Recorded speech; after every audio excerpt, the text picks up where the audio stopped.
Hello, everybody, and welcome back to another round of Premier League predictions here on Very Biased Opinions. It is Ian and Tom with you, as always. And if you're wondering what happened to the After-Thought Cup in midweek, that's exactly what happened. We forgot about it, just like everybody else did. Who cares about the FA Cup? Not us. But we'll probably do videos for the next round.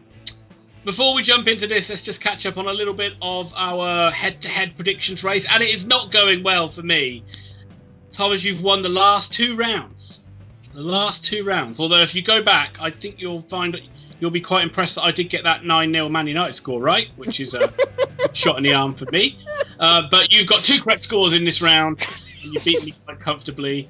And you are up. I didn't change it. No, sir. I think you're up 13-9. So you're absolutely killing me. And wow. I'm glad I tickled you with that one, but maybe you could show us comment of the week. Ian, I can't believe I'm going to do this, but I'm highlighting pessimistic brother Alan yet again. No. I'm sorry, it's got to happen because he's praised me and said I've done something well and it's about time. And it all has to do with the Burnley takeover, which is just... the SHIT is hitting the fan. Simon Jordan's coming out and doing interviews about it. And thank you, Robert Allen, for noticing my in-depth analysis. Video which everybody clicked off. Yes. There you go. Welcome to The Economist, folks. And here is fixture number one. And okay, I'm going to say it. Leicester City versus Liverpool. No longer world champions, Liverpool. So Leicester City disappointed us last weekend, Ian. I mean, what the hell were they doing against Wolves? How are you possibly starting with Leicester City comments as a Manchester United fan? Come on, this is your time. Pile on to Liverpool. Oh. No, I don't feel the need to pile on to Liverpool. It's interesting that they went so long with the defensive problems they had and ground out wins for so long, and you were like, well, every defender's injured, but they're fine. And then all of a sudden, they just fell apart, like without rhyme or reason. But, I mean, City were superb against them, but, Liverpool just looked like a deer in headlights. This is what happens when one of the best attacks comes up against a defense with Fabinho and Jordan Henderson in it. Like, there's that little thing as well we've talked about all the time. We go on about it a lot. The last 3 years, they've just been so good. Yeah. This is the first time they've had to face a bad run of form. It's the first time Klopp in the world's had to face scrutiny of his tactics and his team for a while, and they're not handling it very well. Let's put it mildly. And there is a sense of every time they go down, it's like, oh bloody hell, here we go again. Yeah, no, it's I don't know what Liverpool like. The only criticism I have of Liverpool is of the ownership group and the transfers they made. Like, they brought in a Preston North End defender, is that correct? And they're not playing him. Yeah, and then they got another bloke on loan, and it from the best defence in Europe, Schalke. It really did feel like Jurgen Klopp went into there and threw all his toys out the pram, was like, sign me somebody, and they're like, but he only said somebody, guys. He only said we can sign anybody. It's like he's got to the store 2 minutes to closing on Christmas Eve. Yeah, and these are the only two presents left. This is it. This is all we've got left. But anyway, I mean, I don't feel bad for Liverpool fans because they've had it so good recently. But I think that there's no need to overreact. I do think it could get worse this weekend, though, Ian. Yeah, I mean, this is a game you don't want to have, isn't it? I mean, although they did do quite well when they came up against Spurs recently, and they did quite well when they came up against West Ham recently as well. But Leicester didn't have a great performance against Wolves. It was one of those games you just last on Match of the Day, forget about it. It was terrible, and that was a rarity for them. They probably still should have even won the game as well. They missed some chances. And I'm going to let you go first. I am really quickly going to say that because you know the results before you watch Match of the Day. So it got to the Leicester game, and I'd already read the match report, and I just fast forwarded to the interviews at the end. So it's like, there's no point. This is so boring. Jamie Vardy's back though, and when Jamie Vardy's back, there's a party. So Leicester City 2, Liverpool 1. I'm going to back Liverpool. Leicester City 1, Liverpool 2. I need to get back in this bloody fucking. Well, you cheated. I got the City win correct. You marked it in red. I mean, you're even trying to con me out of these results. I just had to remark it in blue because it was marked in red. You're taking results from me, Alan. Got the Man United 9-0. Give me a break. Brighton and Hove and Albion versus Aston Villa. Two of the informed sides in the league, if I'm not mistaken, Thomas. Brighton are on an absolute tear. They are indeed. On before we're talking about them for Champions League. I gotta be honest, listening to BT Sport recently, it sounds like they are in the Champions League and they're playing some of the best football ever seen. They're not in any way getting random goals from nowhere and then playing defensively for the next. It's not what they're doing. It's not happening. They're doing well. I know they are doing really well they at are. the moment, and that is why you sign players like Welbeck to get you in the Champions League. But Aston Villa, I mean, I called it, Ian. I told you they would beat the Arsenal, and they did, and they were value for money. An early goal, yeah, it took a deflection. I think that just rewards for Emi Martinez, who was pretty unceremoniously shown the door, had stayed at Arsenal for a while trying to be the number one goalkeeper, was awesome once Leno went out. And so they sold him to Aston Villa, where he's been possibly the best goalkeeper. Yeah, he was. But, I mean, what, you saying Arsenal treated him like crap? I'm saying Arsenal should have kept him. What? I mean, is he that? I mean, but Leno's a decent keeper. When he's not punching the ball outside the box. All right, yeah, because no other goalie's ever made a mistake. I don't think Leno offers anything special. I'm not saying he's a bad goalie, but like Emi Martinez makes fantastic saves. The Chaka, whatever you say his name, the free kick one he blocks where he has to take like 3 steps and spider. And the 2 saves he made against Lingard were fantastic. He's a good goalkeeper. Those 2 he let in against Lingard were really good. He's got the most clean sheets in the league. Leno lets him in for fun. I'm just looking at 2 powder puff wrist efforts, where he looks like he's got a man-sized gloves and child-sized hands. We have gotten distracted from the fact that Villa beat your beloved Arsenal, and you're just trying to find something to hold on to here. I'm just gonna, I'm gonna go first again. I'm giving my score prediction. It's gonna be 2-1 to the Villains. No, I just see Brighton picking up another point. They're so solid. They're so hard to beat. And a lot of that is the fact that they are really good defending and they'll nick a goal somewhere. I think it's going to be 1-1. Did you, I know this is totally off the cuff and not about predictions at all, but did you see Match the Day did a really good review of how many attacking midfielders England have now? I didn't see it, but I'm not surprised because... It's like, they're all on form now. And then Jesse Lingard goes and pings in 2 goals and you're like... This is getting goddamn ridiculous. Yeah. England are going to play 4 defenders, a goalkeeper, and 6 attacking mids. They're not, but there's going to be 2 or 3 players that are going to be left out that people will think should have gone, and they're instantly going to be better players for not being in the squad. I have to agree with the Match of the Day said. You bring 1 striker, you bring Harry Kane. If Harry Kane gets injured, fine, put Phil Foden up front, but he can basically do it for Man City. Sure, Sterling, any of them, Rashford, but that's really weird because you've got down Calvert-Lewin, he's playing so well. You've got Ings, he's playing so well. You've got players. Calvert-Lewin, fine. Bring Calvert-Lewin. You don't need Ings. If I have to pick between Phil Foden and Ings, I'm picking Phil Foden. If I have to pick James Maddison and Ings, I'm picking James Maddison. If I have to pick Jack Grealish and Ings, I'm picking Jack Grealish. I want a player that can create and score, not a player that might play. I disagree. I disagree with you. Not polite. I think it's more like there's going to be situations where England are desperate to try and get something out of the game, and they'd rather bring on a goal scorer like Danny Ings. I'd rather bring on a creative player who can open the door. We've got loads of creative players. Well, yeah, but we need them. We need those creative players. You also need people to put the ball in the back of the net. Yeah, which Harry Kane does better than anyone else in the game. You've already got... All right, whatever. We'll save that for an England debate later on in this season. Oh, we've missed them. What a shame. The Eagles have come and gone. It's Crystal Palace versus Burnley. So, Ian, if I'm not totally mistaken, Crystal Palace just lost 2-0. Have you got a mate who's a Palace fan? Have you spoken to him recently? I haven't spoken to him recently, but I mean, a friend of the channel, Ed Tarleton. Apologies. It's really boring being a Palace fan. At this point of the season, what do you have to look forward to? You're 10 points from the or 11 points from the magical 40 points mark, so you're automatically not going to get relegated when you hit that.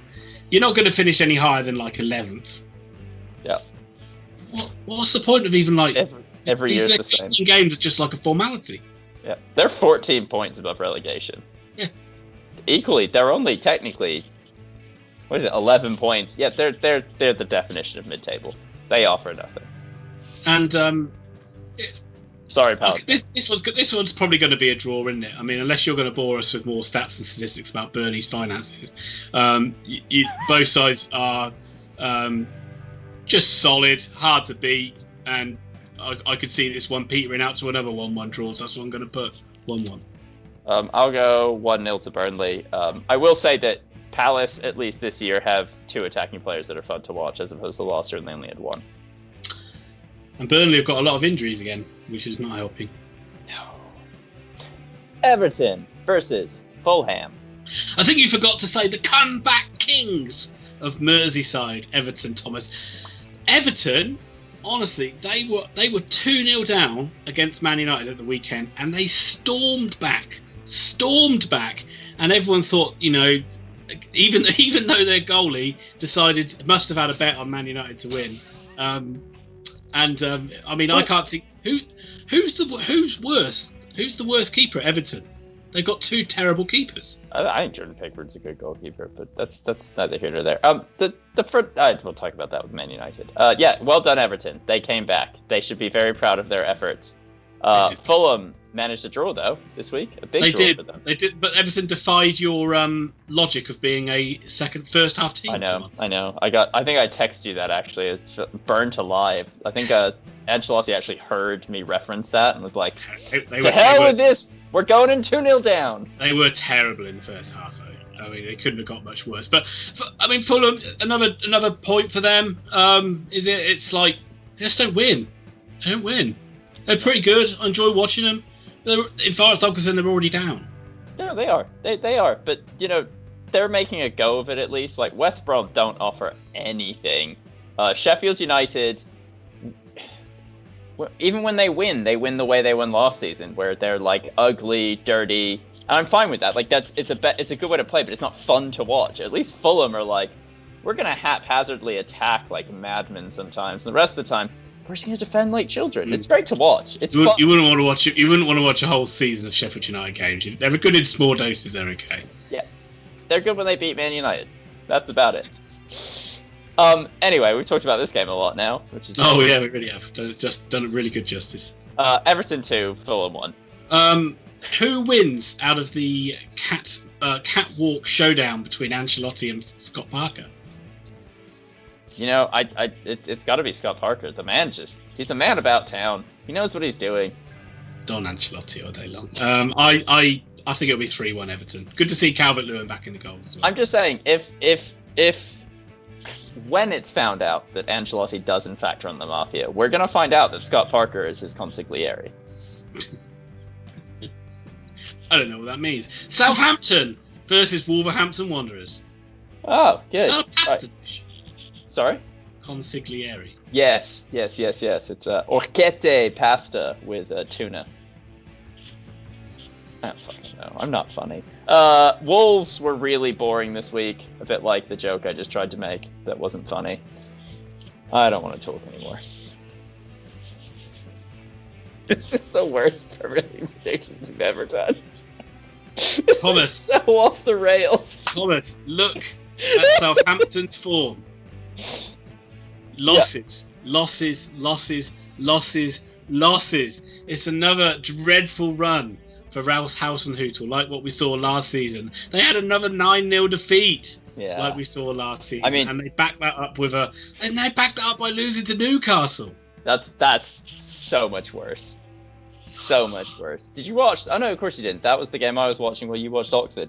I bet you they really wish they were out of the FA Cup this week so they could just have a free week and rest a few players. You know, the thing is, like, Aurier's playing, Ings is playing, Verstappen or whatever his name is, the centre back is back. McCarthy, who everyone was raving about in the media for being still all there, aren't they? Shea Adams, Armstrong, Ward-Prowse, James Ward-Prowse. Like, I don't think injuries are the main. Like, Southampton fans, let us know, but you guys are just on a bad run of form. I mean, Newcastle were back as well. Yeah, that's what I meant, not Verstappen. Bednarek is having an absolute mare of a time, though. Like, we really need to highlight the fact that he just can't keep his shit together right now. It's bad.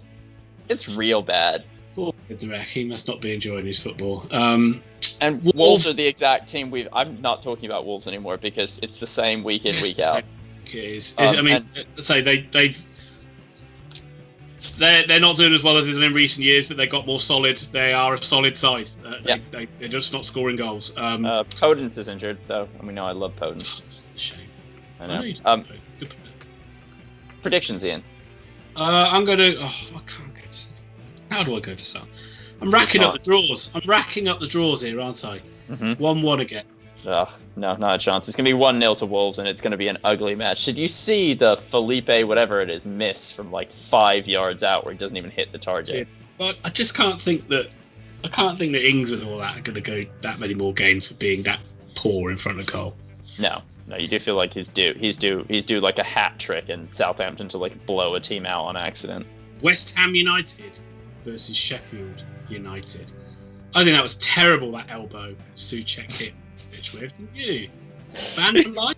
You see Mike Dean isn't going to referee this weekend, and he's getting death threats. I don't, obviously, that's shit that he's getting death threats, but I mean, like, that is one of the worst decisions ever made. And what is VAR doing though with some of these things? Like, I've always thought football had a problem with the way it enforces height and elbows. Like, tall players, when they turn, if their elbow touches somebody, they always get called for a foul. Soucek's a giant as well. I don't. Oh, well, every single person in the world has looked at that and can see he's not meant to elbow him. Even Mitrovic said he's not meant to elbow him. The only person that thinks it was a red card is Mike Dean. And I don't know why he thought that. It's literally like his default position is, wow, I'm not 100% sure, so I better just send the guy off. But what's VAR doing? Why is the guy with the video screen not going, mate, I've watched it 20 times and I can't see what you're seeing?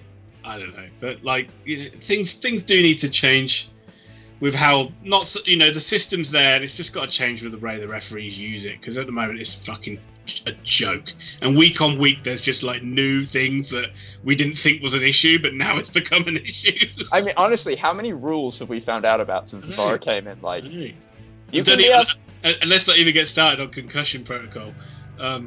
Just to hold your wait till it happens. Wait till it happens. Look, Sheffield United have been better over recent weeks, but they West Ham are going to be too strong for them, I think, and a rare blank. They were poor against Fulham, really. Fulham should have beaten them, and I think they'll be better.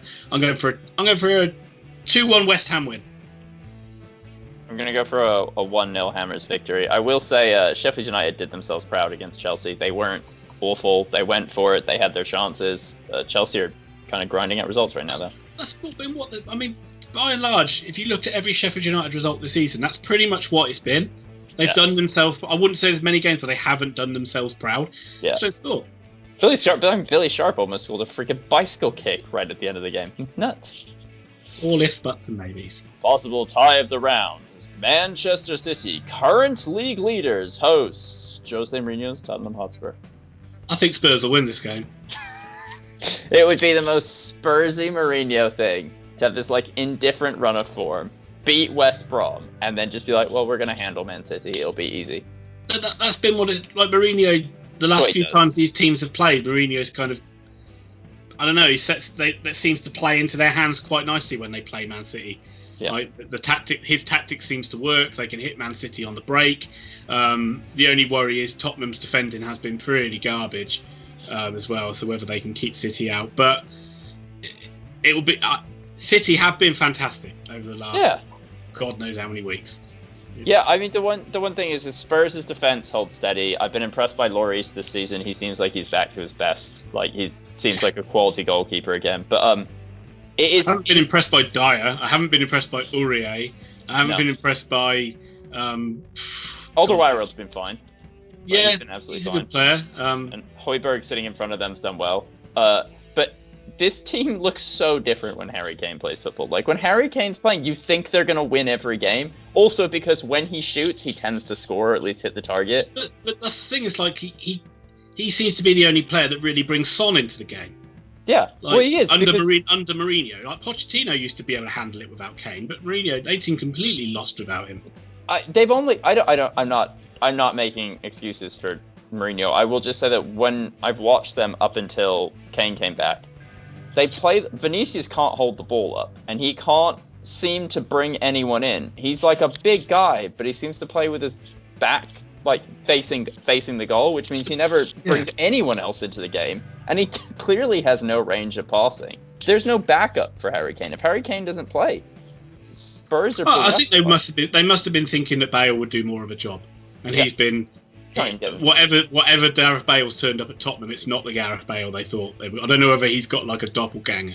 It is interesting that Gareth Bale seems to spend most of his time I understood it when he was at Real and life was terrible and how he just sat on the bench and laugh and mess around, but like he just seems to always be laughing with teammates the entire time through. He doesn't look like he wants to play. Like Edison Cavani on the bench just stares daggers at Solskjaer the entire time. Like you can just see him being like, put me on the pitch. Or don't bring me here because I'm not here to sit in the cold. Yeah, exactly. And Bale's just, I don't think he enjoys, unless it's for Wales, I don't think he enjoys playing football that much. Yeah. Obviously, City would be amazing. Foden, absolutely wonderful against Liverpool. They had they picked off Alisson's cold feet, making a couple of mistakes. Did you hear that Klopp excuse? Alisson said he was a bit tongue-in-cheek, but he said Alisson might have had cold feet. I'm going to be honest with you. His interview where he's like, it could have been a draw. Yeah, shit. Are you fucking kidding me? Yeah, you were blown out in the second half. Yeah, blown out. They didn't really look like conceding, other than the penalty out of the blue that came over it. But they bounced back really well, and they are at the moment. You would say that they are looking comfortable for the league at the moment, but there is still a long way to go. But I just have a feeling Spurs are going to win this game. I don't know why, and I'm crazy to back against Man City, but I think Spurs are going to win 2-1. I think City are going to win 2-0. Part of that's just to be different from you. But I will say that some really clever people on YouTube predicted a Man City title win this season. And for most of the season, we haven't been too negative about them. We did go through a period where we just didn't want to talk about them because we had no idea what they're doing defensively. But we've done well, Alan. I mean, early on in the season, their form, they weren't losing. Well, they weren't losing, but also they were drawing a lot of games as well. Couldn't score. They couldn't score, and then it was the Aguero thing. But they found a way around that, and they found a way to handle De Bruyne not being there. Yeah, it turns out play Phil Foden, and apparently the great hope of England is actually good at football. He's not bad. He's going to have to wait. I mean, there's players ahead of him. Lingard, Welbeck, Dele Alli. He'll get there. Arsenal versus Leeds United. Oh my word. I shudder to think how many goals you're going to put in Leeds' column for this one, Thomas. It sends a shiver down my spine. Not a great week for the Gooners. Spoilers? What are you doing? Oh, he's giving it away. We don't know. What's he going for? They didn't have the greatest luck with decisions against Wolves, and they ended up losing that game, although Leno juggling act outside the box wasn't great. And then they lost 1-0 to Villa, and they conceded a goal early doors and just couldn't find their way back into the game. It's another period where Arsenal just feel like they're treading water a bit under Arteta. But, being the ever-eternal optimist, and let's say they've got a free week for not being in the FA Cup. They're going to bounce back nicely, and they're going to beat Leeds by 3-1. Okay, Ian, now I'm just going to ask you some questions. I want you to answer them honestly. You actually think Leeds will only score one goal against that defence? Mm-hmm. Yeah. Only one? Yeah. I do. They didn't score any against them in the last game. Do you mean that Patrick Bamford is only going to score one goal, or because? Let me tell you, Tom. I can. Ellen Road, Leeds against Arsenal. Arsenal down to 10 men. This is one of the greatest defensive performances of all time for Arsenal to get a 0-0 draw against that one. That is like. No David Luiz. Honestly, that is better than the siege of the Alamo.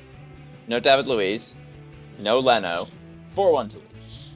Chelsea versus Newcastle United. Now you're talking. This is a real fixture. Rock, hard place, attack.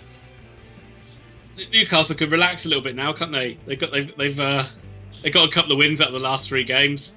He's living on easy street again, Bruce.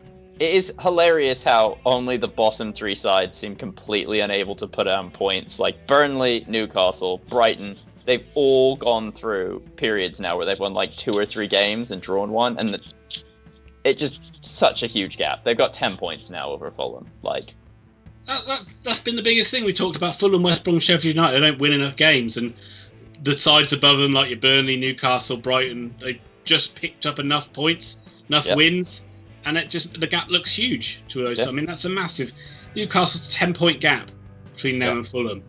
And how long is that going to take Fulham to get 10 points? 17 games. Could do. And by that point, the league's over. Yes. They're on easy street, and Chelsea, Tuchel's settling in nicely for Chelsea. They're not playing the most exciting football, but they're looking effective. And I must say, I think Tino Werner did have a good game. The last game out, he played a 2-1 win, set up the goal for Mount, won a penalty. He was very unlucky as well. He could have scored a goal early in the game. It was actually a good bit of defending that denied him. But I thought he was looking good, and that's good signs to do. He won the penalty against Spurs as well. Under Tuchel, he looks a lot more involved and less. He knows his role a bit more. Yeah, you can see him. You can see he's running into like what he would do for Leipzig. He's like running beyond the defence, getting into spaces, and that's what you've seen him do. And the goals are going to come. He's too good of a player not to score goals. But yeah, I mean, you look at it, and all the chances are being created by him now. And if he can do that, then awesome. The one thing I'll say for Tuchel is I love that he's playing Mason Mount further up the pitch, because all of a sudden we're seeing a totally different version of Mason Mount where he's awesome. Like, he was good before, now he's just unplayable. Yeah. And you got to give him credit for that. I mean, he came in, he didn't play him in the first game, and he got a lot of shit for it. But it was just mainly from his point of view, he's probably just like, well, I just need to have a look at the squad, and these guys, in my opinion, are more experienced. I'd rather see the experienced guys. Yeah. And then I've got time. And like, he's obviously, what he's seen of Mason Mount, he's probably never going to drop him again. No. I'm going to go with 3-0. I'm going to go with 2-0 Chelsea. Yeah, we all know I go with goals when it comes to No Chelsea. Callum Wilson sucker punch. No John Joe Selvey screamer. No, but I could see Alan St. Maximin literally like ripping them apart. The Rudiger own goal was comical last week. Hey, Willock's a good signing for them. Yeah, he looks really good. Yeah. Jamal Lewis is at left back. He has games where he looks really good, and he has games where it looks like he shouldn't be in the league. I don't know what I think of him. Like, sometimes I think he's doing really well, and sometimes, like, why the hell is he playing? It's the final match of the round. It is the main event. Genius-led West Bromwich Albion play host to mediocrity incarnate Ole Gunnar Solskjaer and his band of misfits, Manchester United. The world imploded with that Everton equaliser. I think Twitter, social media, everything went into meltdown with that Everton equaliser of Man United fans straight away on the Ollie out train, and all the other pundits in the world with the "I told you so" rant of they didn't even think they wanted to win. I don't think Man United felt they deserved to be there. It's like, oh, for fuck's sake, shut it up. That's a thing footballers think as well. Footballers all the time like, we don't deserve to win, we should just let them score. It's a famous feeling. It's like they were fantastic in the first half, Man United. They were so good in this game, and inexplicably they just found a way to throw away 2 points. But let's not listen to me about it. Let's listen to the resident expert Manchester United fan, Thomas Pickering. No, I mean, it's the same story. Every time Man United don't win, it feels very much like you want to look at the bench and the bloke who's wearing, like, the manager's jacket and not the team. I know they conceded in the last second, but that Bruno Fernandes goal, good lord, was a great finish. I mean, I'm not sure about Olsen. I'll admit it. I'm not sure about Olsen for most of that game, but it's a great goal. It's a good idea as well. That's a real shocker for that McTominay header. It's literally just like... It's he could have walked across and caught it. Wasn't it McTominay's birthday or something? I feel like it was his birthday or something ridiculous. He literally could have walked across and caught the ball. And diving made him get further away. It's a quality goalkeeper. I mean, I hope they play him again next week. Oh my lord. But yeah, no, United, it still looks like the exact same plan every time. Speak to Bruno and have him win it. Cavani, really good header. Great ball in from Rashford for that goal. You know, I don't think West Brom are good enough to really challenge Man United. I think this will be a really boring game because they will sit back and Man United will just be like, okay, well, we'll really slowly try and attack and we'll really try and do build-up play, and West Brom just won't leave their 18-yard box. Question marks about De Gea? It's always question marks with De Gea. But what do you think, Thomas? That's what the viewers want to know. They want to know your anger towards the man, whether he should be literally dragged back to Spain by his hair. Solskjaer out before De Gea's out. Oh my lord, he said it here, folks. Solskjaer out, Allardyce in. I think Man United are going to hammer him. I think Man United are going to battle this West Brom side. Wait, let's say it at the same time. 3, 2, 1. 4-0. Yes! Yes! Perfect. So it's taken 3 years. 3 years and literally hundreds and hundreds of prediction videos, but finally, at the same time, we can predict each other's score. Right, ladies and gentlemen. What we will see is we'll see Ole Gunnar Solskjaer getting some lessons from Sam Allardyce. Basic arithmetic. It's not going to be in football because neither of them should be in charge. Teach me, Sam. Pep says you're a genius, and I want to be Pep. So if you're a genius, you can teach me things. Right, son. 11 men behind the ball. Well, where do I put Bruno? Take him off. He's too creative. That's it. That's it. He liked a bit of JJ Okocha back in the day. He did.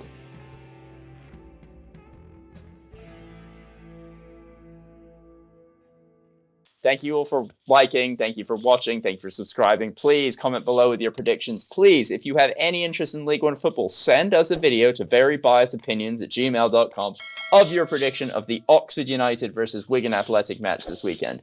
We are back next week with more Premier League predictions. Maybe we'll cover the next round of the FA Cup when it happens. Champions League's coming back. Europa League's coming back. Look below at our links. Keep in touch with our social media, and we will see you all hopefully tomorrow for League One predictions.